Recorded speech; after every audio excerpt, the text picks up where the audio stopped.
Sa pagkakataong ito ay pakinggan na po natin ang mensahe ng ating punong lungsod, Mayor Vico Soto. Maraming salamat. Magandang umaga po sa ating lahat. Una po kayo, Congressman Roman, Vice Mayor Dodot, ating mga konsehal, kapitan, kagawad, sa mga bisita po natin mula sa lokal na pamahalaan, nasyonal na pamahalaan, non-government organizations. Hindi ko na po isa-isahin, pero maraming salamat po sa inyong lahat.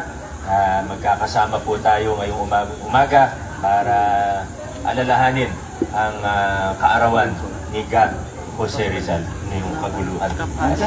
At sabi nga nila, pagka pinanganak ng Hunyo, ay talagang mabait. Tama po, Consibing, belated happy birthday, Consibing. Belated happy birthday sa atin. Alam niyo nung natin, nitingnan ko sa batas natin, sa yung batas na nag-create ng National Youth Commission, nakasulat po doon na pag sinabi yung salitang kabataan hanggang 30 years old. Nung nag-31 po ako, naghanap ako ng bagong definition. At hinahanap po ako sa United Nations. Sabi nila, ang salitang kabataan o youth ay hanggang 40 years old. Sa palagay ko, yun yung mas tamang definition ng kabataan para pasok na pasok pa rin kami ni Councilor Simon at pati ni Councilor Angelo. Pasok na pasok po kami sa definition na yan. Ano yung pag sinabi natin ng simulan na rin naman ni Sir Geno kanina, proud na proud tayo bilang mga Pasigenyo na may taga-Pasig, taga-Barangay de la Paz, Kapakaw na nakarating dun sa pinakamataas na bahagi ng ating mundo, ng Mount Everest. At mensahe niya nga po sa atin kanina, pinaalala niya po yung sinabi sa atin ni God Jose Rizal na ang kabataan ng pag-asa ng bayan. Pag sinabi po natin ang pangalan ni Jose Rizal, marami tayong magandang naiisip. Naiisip natin, naalala natin ang kanyang talino, ang kanyang tapang, ang kanyang kagitingan, marami pa yung iba.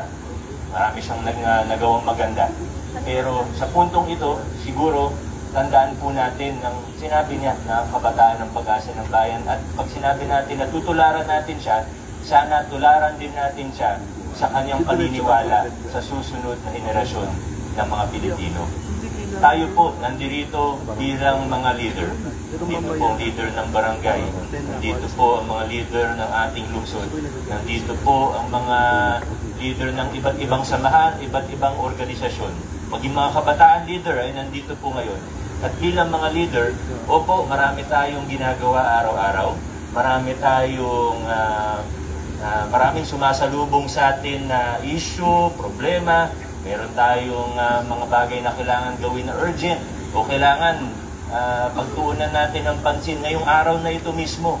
Pero sa lahat ng ginagawa natin ay wag po sana nating kakalimutan na magtiwala sa susunod na henerasyon at gawin natin ang ating bahagi para matulungan sila at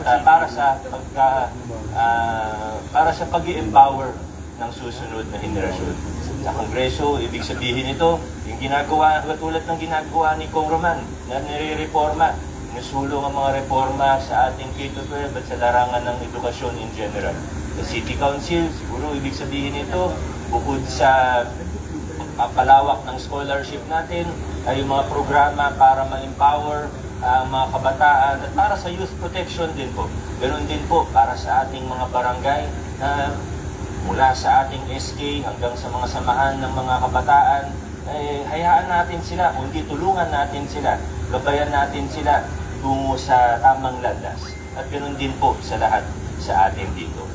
Maraming salamat po sa ating lahat. Hindi ko na masyadong habaan ang aking mensahe, pero sana magkaisa po tayo para sa empowerment ng susunod na henerasyon ng mga Pasigenyo at ng mga Pilipino. Mabuhay po ang Pasigenyo, buhay ang Pilipino. Happy birthday kay God Jose Rizal.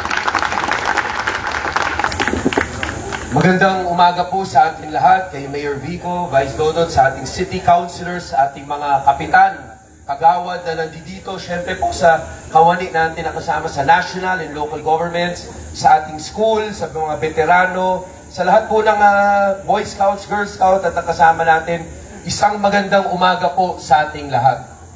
Unang-una po, nung nakikinig ako kanina kay Sir Geno, sinabi nga niya, yung paulit-ulit po talagang nababanggit tuwing sineselebrate natin yung Rizal Day. Yung sinasabi na ang kabataan ng pag-asa. Sa totoo po, ngayon umaga, bago pumunta dito, on my way here, tinawagan po ako ng isang radio station. Tinanong sa akin Congressman, bilang chairperson ng Committee on Basic Education, narinig niyo po ba yung statement ni President BBM kahapon tungkol sa pagkadismaya niya sa K-12? Tinanong sa akin, Congressman, ano ang reaction mo doon? Ang sabi ko nga, kami sa House of Representatives, 3 taon na namin sinasabing dismayado kami sa K-12. Panahon ng alisin yan o reformahin yan. Kami nga po sa House, tapos na. Meron na kaming napasa on 3rd and final reading na reforma sa ating K-12. Hopefully po, dahil sa statement ni Pangulong BBM kahapon, pag-usapan na rin po kahit sa Senado. Kasi panahon na pong tapusin natin itong diskusyunan na ito. Sa totoo, ang K-12, kahit papano natin, saan natin tingnan, pahirap po talaga sa pangkaraniwang Pilipino. Sa totoo, yung pinangako niyan, na job ready with quality jobs after grade 12, hindi nangyari yan. Ang totoo, yung sinabi, na college ready, hindi rin po totoo yun. Dahil alam po natin na sa kolehiyo natin, either hindi tatanggapin sa programang inaplayan kung mali yung strand na pinili, or may bridging program. Kaya panahon na po na i-reform o tanggalin na po natin yan. Sana po, lahat tayo magkaisa na. Lagi kong binabanggit ito, sa mayaman na pamilya, walang problemang mag-aral ng 20 taon dahil may kakainin araw-araw. Pero sa pangkaraniwang Pilipino, importante po kalidad ng edukasyon para may kalidad na trabaho. Sana po magkaisa na tayo. Magdesisyon na tayo. Reformahin o tanggalin. Ang importante, ang isipin naman natin, yung pangkaraniwang Pilipino, pamilyang Pilipino. Muli po, ngayon na sineselebrate natin itong sa ating part, ang Rizal Day na ito, sana po ay bigyan natin, sabi nga ni Geno kanina bigyan natin ng pagkakataon ang kabataang Pilipino. Muli po, magandang umaga po at mabuhay po ang lungsod ng Pasig. Maraming salamat po, Congressman Roman Romulo.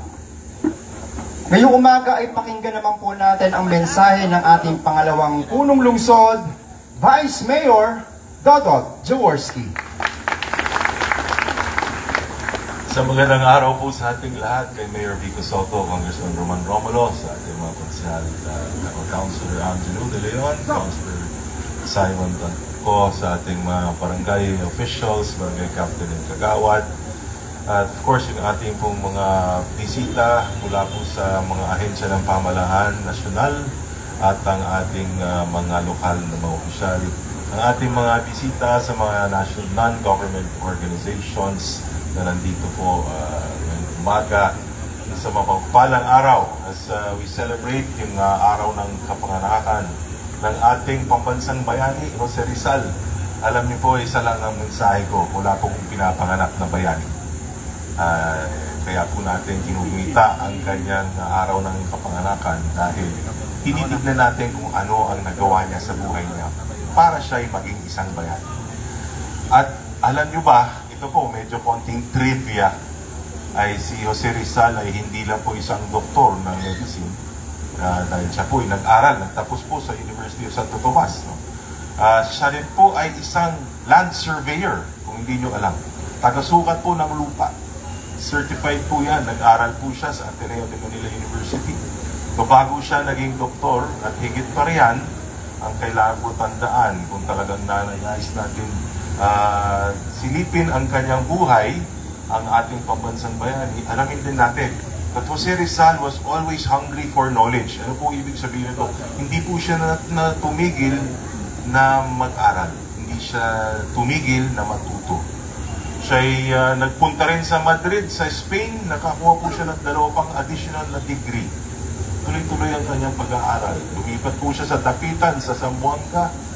At siya'y nag-practice din ng anthropology. Meron po siyang na-discover na mga hayop, mga halaman, na napangalan din sa kanya. Ito yung mga ibang mga bagay na hindi po natin napag-uusapan. Pero ang alam po natin, siya ay pinatay para sa ating kalayaan.